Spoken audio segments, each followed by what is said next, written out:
We got pigs! Hey, and welcome. We are 3 families who come together to help each other grow in our faith, family, homesteading, and whatever else life throws our way. Join us on this journey as we sow and grow together. Okay, so let me tell you how this started. So first of all, we were not really planning to get pigs this year. It has been a thought that we've had and something we've discussed and looked into. Maybe thinking about next spring when we've had some time to prepare. But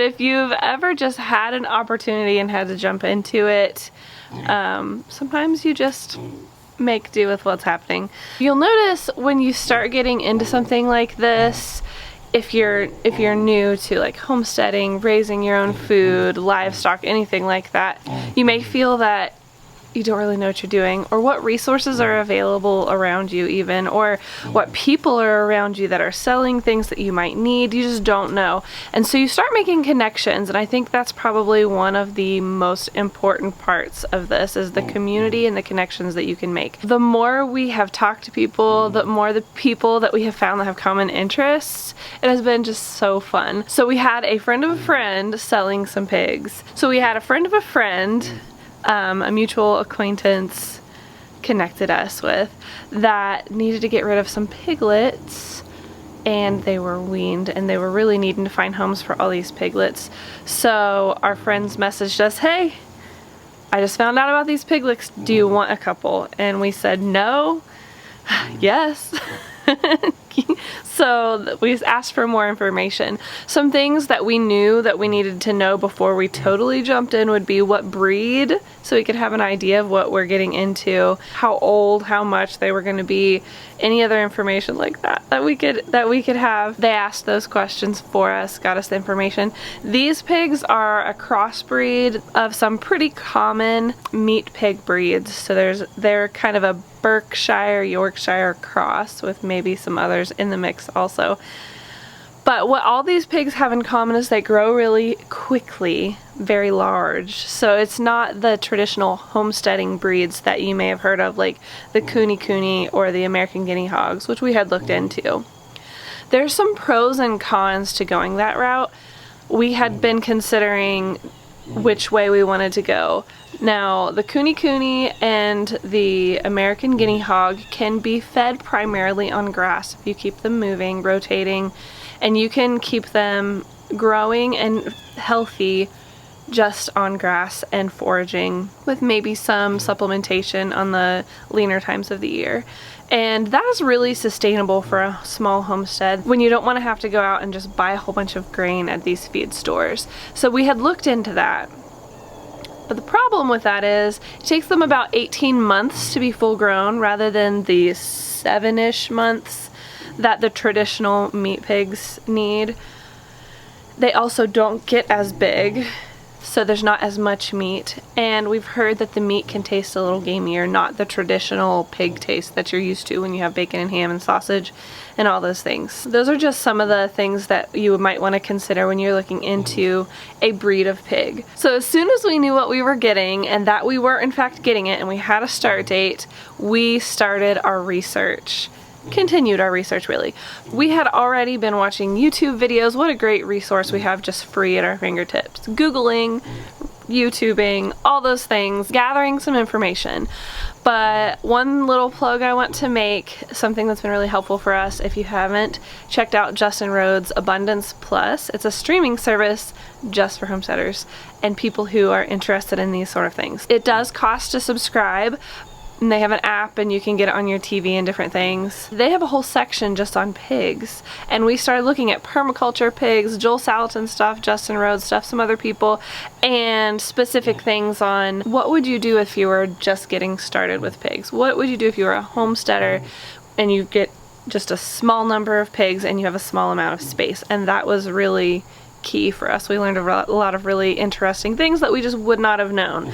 What I love about that is I can let someone else make mistakes that we don't have to make. That's really nice. We like that. Now, we still are gonna be changing a lot of things. We aren't gonna do everything the way they suggested because we're using what we have here available and what's, you know, what's at our fingertips and what's cost efficient for us and what's time efficient for us and all of those things. But we've really been looking at all of those videos. There's even a whole section on butchering, which they cannot show on YouTube exactly how to do that because we do plan on doing our own butchering. But let me show you the pigs. Oh my goodness. Let's go. Hey, where are you going? To pick up pigs. Yeah. Find the pig. Is that water when one of the pigs? Could I come? Yeah, you can come. Can I come? Yeah, let's go. They said they're really nice. Are we going Come on, Nina. now? Over here. You're not going in there.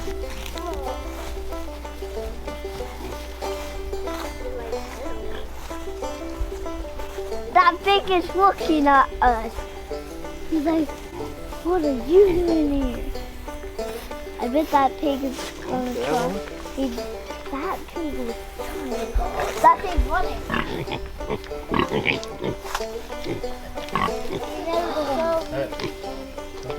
Probably one of the most exciting parts is that we got to meet another amazing family that is interested and starting to do some of these same things we're interested in. And that's just always a blast. Honestly, we had people coming over that night and we ended up late getting home with these pigs because we had just such a blast talking to these people. Also a great resource. They've already started raising these pigs. It's where they're from. So they were able to tell us how they got a hold of some more affordable pig feed, where they got the waterers that they use and things like that, and some trial and error things that they had found specific to our area, and that was really valuable. But our kids had a great time out there. We loved getting to see them, getting to see their animals and where the pigs came from.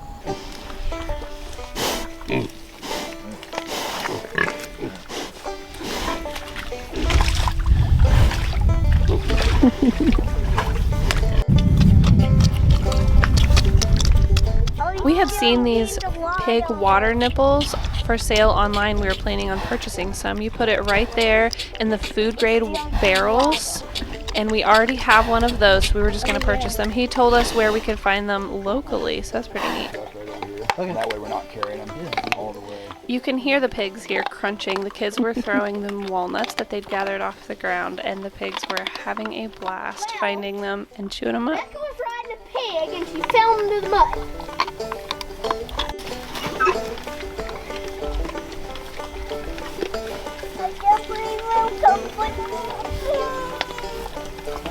It's okay.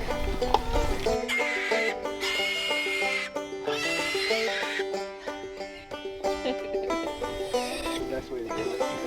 Grab the leg, take two hands, grab a leg in each hand, and then just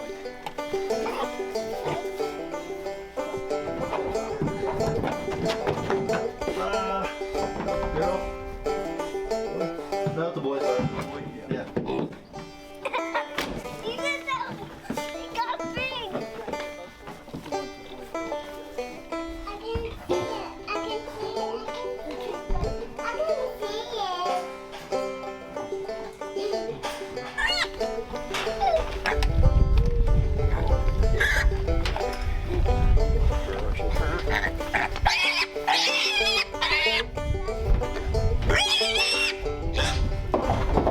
it. Okay.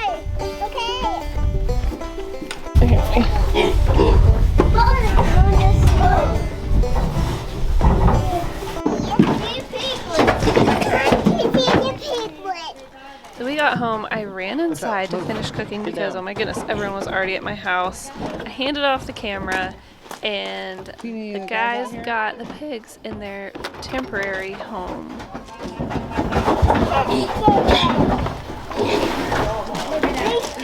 That first piglet was especially tricky because Tony was trying not to let the second piglet out while he transported this one, so that was the hardest part of the move. I would have tried to catch them like I wanted. It's a pig!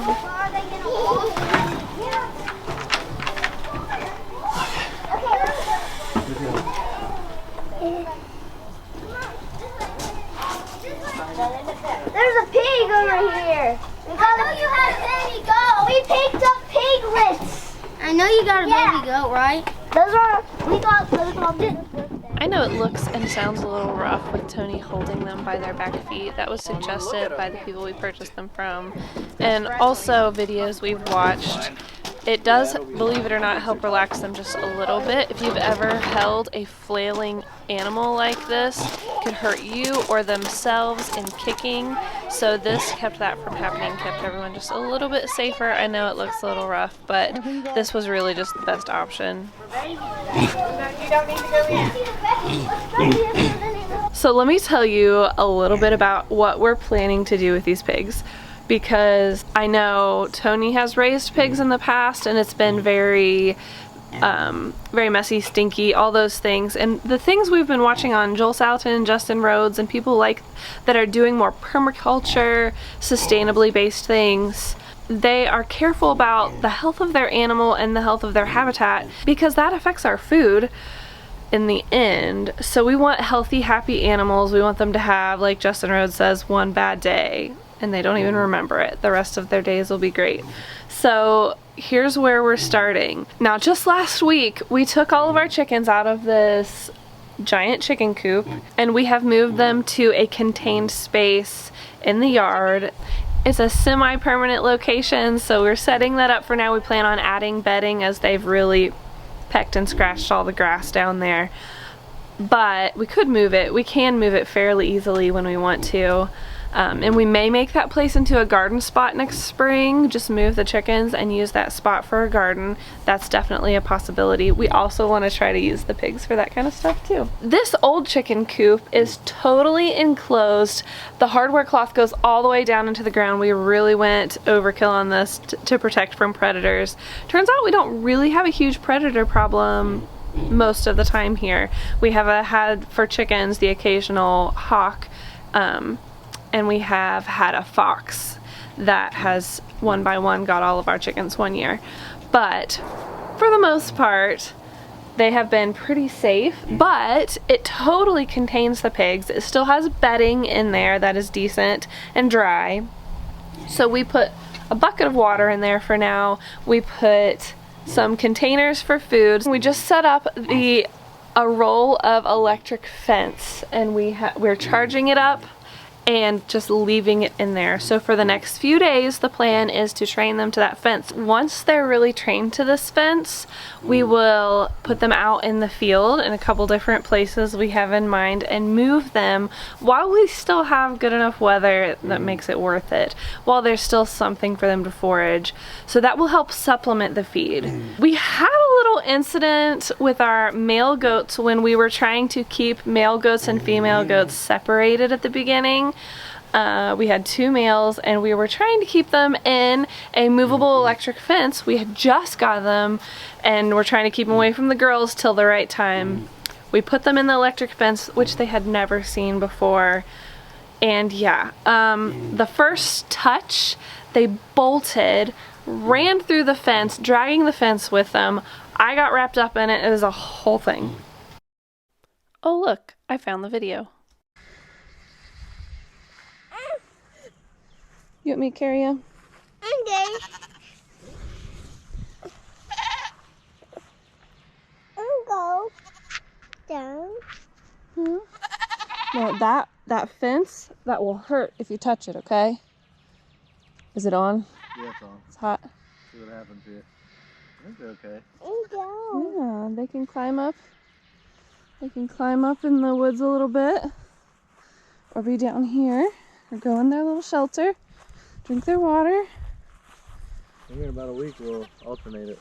Yeah. And move it somewhere. Move it around a little. I'll probably move it back that way some. And Yeah. then, like start moving that way and then back this way. Pretty boys. Yeah, eating onions. Oh, lovely. How's that roof? It's good, but I should probably put some beans across there. Probably. Yeah, just pop right up there. Yeah. Oh, God. On the edge. Oh my gosh. It's out. Ah, oh, no.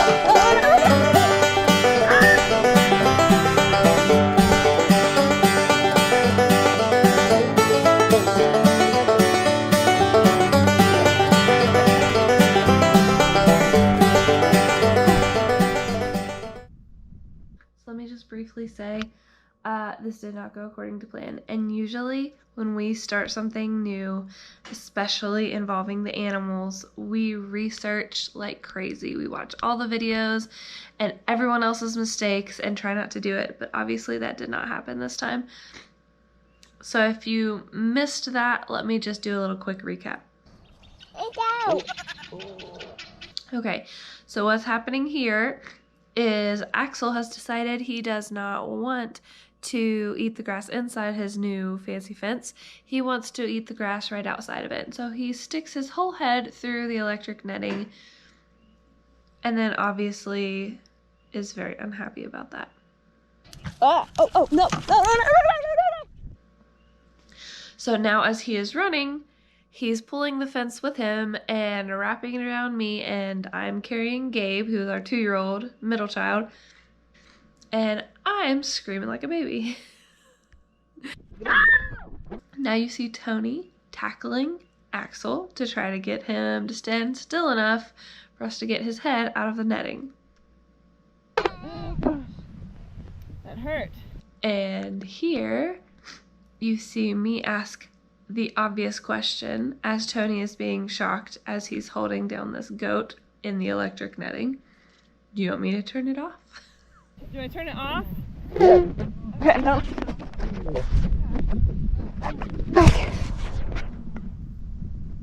Yes, obviously. Turn the electric off. Anyway, we don't want to do that this time. We're gonna try really hard to train them to the fence, and pigs supposedly train really easily to electric fences, so we'll see how that goes. When we have been looking at different pig breeds and we talked about the Cooney, the American guinea hog, things like that, we were really wanting to keep the feed cost down and also feed them sustainable and healthy things for the sake of money, but also for the sake of just the health of the pigs. We want to go towards something that is not totally reliant on feed stores and grain and things like that. But when it comes to the larger pig breeds, like some of the other domesticated farm animals, they have really been bred to a point where they grow really quickly and they cannot thrive and continue to grow healthy in what would traditionally raise a heritage pig. So we are planning on purchasing some pig feed from a local feed store, but we would like to counter that cost at least as much as possible with things that we can do, like moving them around, letting them forage, using kitchen scraps, maybe seeing if we can find some local grocery stores or restaurants that would be willing to save some things for us. The kids are even going to go out and gather up some walnuts from a walnut tree that has just littered the ground with walnuts. When we were out picking up the pigs, we got to see the kids there pick a whole bunch of walnuts, throw buckets in there, throw the walnuts into the pigs, and they acted like it was candy. They loved it. So we will definitely be doing that and just using whatever we have available to help raise healthy pigs and also to help counter that cost a little bit. We're excited to bring you all along with us in this endeavor this year. We plan to keep them for 5 more months, get them as big and happy as we can, and then butcher them right here. And so we have some things to do leading up to that. If you have any tips, any comments, any I wish I would have done's, please drop them below. We love to glean any information from people that we can. Thanks for joining us today. Don't forget to like and subscribe to follow along with this and other projects as we sow and grow together.